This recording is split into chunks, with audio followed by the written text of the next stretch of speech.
welcome to another episode of Twin Pair Tutorials. This time I'm going to talk about the difference between the ADGA's top 10 list versus the elite list. At this time of year, almost inevitably people will go, well, what is the elite list? Isn't that the same as the breed leader list? And I'm here to tell you the differences, how they're actually completely different, and what are the requirements to be on each. Before I get started, as always, these tutorials are brought to you by our amazing Patreons. Thank you for your patience. It takes me a long time to get some of these out when we are super busy, but I'm excited to bring this to you today. So first we're going to talk about the elite list. The elite list comes out twice a year in August and November when production evaluations are calculated. So production evaluations are given to does who are on milk test with data in the CDCB. If this is all new terminology to you, I highly recommend my other tutorial on getting started on milk test.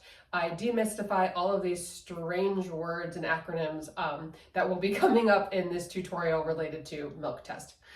So remember that the CDCB is the Council for Dairy Cattle Breeding. Remember, all of what we do as dairy goat owners is based on all of the work, the infrastructure that was designed for cows, not for us. But so what happens is twice a year, the CDCB, not ADGA, produces these production evaluations based on your milk test records. Now, here is the really important distinction about what it means to be on the elite list versus the top 10. The elite list is based on a calculation about which does are producing the most economically profitable milk, but not so much just them, how likely their progeny are to be producing economically profitable milk. What do I mean by that? Now, going back to the fact that this is all based on dairy cattle, if you're a dairy cattle producer, you want to sell your milk for as much money as possible, right? Now, it's not just about the number of pounds of milk you produce. It is about the butterfat and the protein in that milk. That is what's going to translate into the cheese, cottage cheese, yogurt, ice cream, what we as a nation all expect to see in our grocery stores. So there is a genetic measurement, which they call the MFP dollars, milk, fat, protein dollars. The higher this measurement, the more valuable that milk is.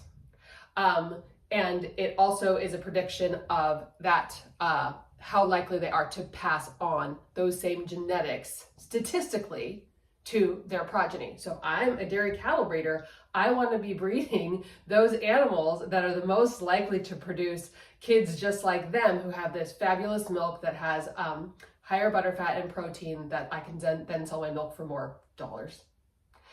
Now, you can find this information on your dough page that you get back each month. You can actually go and look at your animals and you'll see either like a little dollar symbol or it'll be that MFP dollar symbol, and it's actually giving a ranking to how valuable your dough's milk is. So in this calculation, it is not even Steven. It is not milk plus butterfat plus protein. Actually, it's more heavily weighted and more valuable the more butterfat is in it, and then protein even much more so than that. So doughs that produce a lot of protein are more economically valuable than those who just produce a lot of milk. So when the CDCB does this evaluation, it takes the top 5% who have that highest ranking for their milk dollars, let's just shorten it to that, and those are who are going to be on the elite list. And that elite list is only from the calculation from that last production evaluation. So in this case, after that August, the ones that just came out here in December, so after that August evaluation, from then to when the next list comes out in November, that is what that elite list is talking about. It's talking about from that period of time. So then Come next year, we'll have 2 more elite lists, and so the elite list is always changing and evolving. Goats will come on it and they will fall off of it. Now, bucks also have an elite list. In this case, it's the top 15%, and guess, yes, it's based on his daughters, right? He's not producing any milk, but how often are his daughters producing this high quality of milk? So let's just quickly look at this doe page. This is a doe who, when we look at her, that little dollar sign, she's plus 29. You can see she has a 99 percentile ranking. So she is for sure on the elite list. You can see that she's this predicted transmittability, meaning likely she's going to pass this on to her progeny. She's going to pass on a lot of milk production. She's going to pass on a lot of percentage of butter fat. She's going to pass on a lot of protein. Now, remember this was based on a prediction. So we can actually go and look over here at her dam, and you can see that her dam also has the same, also was predicted to pass on a lot of milk, a lot more butter fat, a lot more protein. Her dam also is a 99% elite doe. And if we even look at her sire, we can see that he was contributing a little bit as well. Not quite as much, but so this was correct that this doe was very likely to produce a daughter who would produce that much milk. Just as a comparison for contrast, those girls are pretty amazing. This is another doe that I absolutely love, does really well in the show ring. However, she was not bred for milk like the others were. So we can see she's actually got a negative number in all these fields except for protein. She is not on the elite list. And you can see that her dam was definitely not bred for milk either. So it correctly predicted that this doe would not be a big producer, though I will say she, thanks to her sire, she has improved a bit over her dam.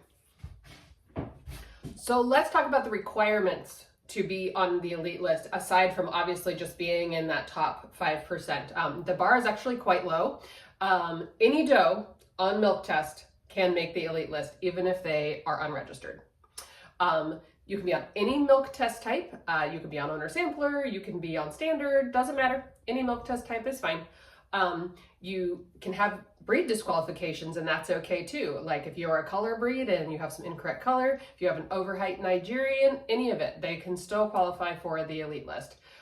They do have to have evidence of progeny for does within the last 2 years. For bucks, it's within the last 4 years. So it's not uncommon to see a deceased doe stay on the list for a few years after she's died, if she was on it before she died. And it's also not uncommon to see bucks that some have been long dead. However, if they have semen that is being used continuously and therefore they're still creating progeny, they can actually stay on it or pop onto the list even once they're gone. So now that you understand the genetic component and how it is all based on genetic calculation, why you often will see dams and daughters on the list. If they both make the list, or dams, daughters, granddaughters, they're usually all quite closely related on the elite list. So therefore, if you have a goal of trying to get animals on the elite list, buy yourself an elite herd sire. Or buy progeny from an elite dam, and then do a good job with your milk test. So let's talk about that top 10 list, which is also called the breed leader list. In a way, this is actually much easier to wrap your head around. It has nothing to do with predictions. It has nothing to do with economics. This is a list that only comes out once a year for the previous year's lactation. So here I am in December of 2025. We do not even have a top 10 for 2024 list yet. Of course, the reason it always comes out a year later is because those lactations have to be fully completed before the top 10 list can be made. So we expect that top 10 list pretty soon, and we won't know for a long while yet who is top 10 for 2025. So it only comes out once a year. It is only for does, and there are 3 separate lists for each breed. So in each breed, there's going to be the top 10 for total amount of milk produced.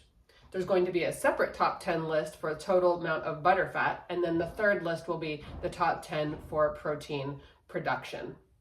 Now, to be eligible, are more requirements. You must be on one of the following milk test types: DHIR 20, ITP01, ITP02, DHIR 21, 22, and 23. You cannot be on owner sampler and be eligible for top 10. Now, even when you are on one of the other approved test types, you still must have your verification test done within your 305-day lactation, even if your test type doesn't require it. So I have been on standard tests the last few years, and I went ahead and made sure I had a VT test on file this year because I have a doe who's swinging for that top 10, even though the standard test type, if I wasn't worried about top 10, does not require a VT. You also need a DCR, that's a data collection rating, of 93 or above. There's not a lot of specific information given about how exactly and precisely this is measured, but it is based on the frequency of your data collection and the level of supervision. So if you are skipping a month on milk test, your records are not accurate, your data collection rating will go down. So if you are really shooting for that top 10, stay on top of your monthly tests. And if you really do have a goal of achieving a top 10 animal, first of all, she's going to have the genetics for it. Top 10s do not come out of the blue. Keep in mind that most does will probably only have one top 10 lactation in their life. There's just that year that they just either had a really large litter or that they just go for it. And sometimes you can't predict when that's going to happen. You do need to be on the right type of milk test at the very beginning of that lactation. So I usually will be looking at my doe's records from the previous year and thinking if I have any doe who I think might go for it the following year, and make sure I'm keeping my ducks in a row if I think she might do it. This was, I think, my third year of doing that, and this year it's finally happened that I have a doe who I think will be in contention for a top 10. But that meant that I had to stay on standard test and get my VT test done. The other thing is, do be committed to being on twice-a-day milking for her entire lactation. And it's very unlikely you're going to want to cut that off before 305 days if you are really shooting to try to be eligible for that top 10. Well, I hope this tutorial has taught you something. Maybe it's giving you some goals to shoot for. Maybe you're going, that's not that important to me. Either way, that's fine. But now when people are talking about top 10 or I made the elite list, you will totally understand the difference and what was required to achieve that. Thank you all so much for being here. If you learned from this tutorial, please consider sharing this or joining us on Patreon. We're just a little bit